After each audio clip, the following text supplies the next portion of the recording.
Hey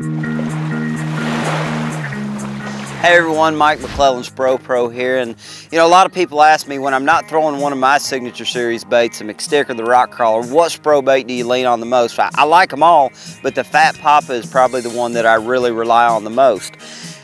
Probably the biggest reason why it's the Fat Papa that I rely on the most is simply the fact that I like that mid-range depth diving crankbait. You know, there's a lot of guys that concentrate on shallow diving crankbaits. There's a lot of guys that really focus on that deeper diving range, but to me, the Fat Papa and the rock crawler are two baits that are really similar in the fact that they both work effectively in that mid-depth zone, that 5 to 12 foot zone.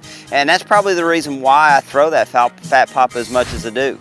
The reason that I do throw it is there's certain times when they don't want that wide wobbling hunting action that the Spro rock crawler's got. They want something that's a little bit tighter, something that's more along the lines of shad and bait fish imitators.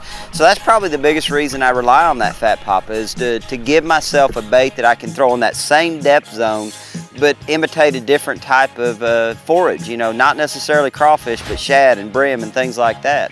As far as where I throw it, man, I throw it across the country. I mean, when you look at the different lakes that we fish, border to border, coast to coast, there's a lot of opportunities to catch fish in that mid-depth zone, that 5 to 12 foot zone, and that's where that Fat Papa 55 and the Fat Papa 70 really come into play. I mean, Toledo Bend, Rayburn, places like that, Grand Lake, the Fat Papa 70 is probably the bait that I rely on the most, that wide wobbling, big body, big profile bait to make sure you catch the big ones that you need to come in with at the end of the day. So, you know, that's probably the biggest reason I rely on the Fat Papa, and I'm going to tell you too, you need to try them out.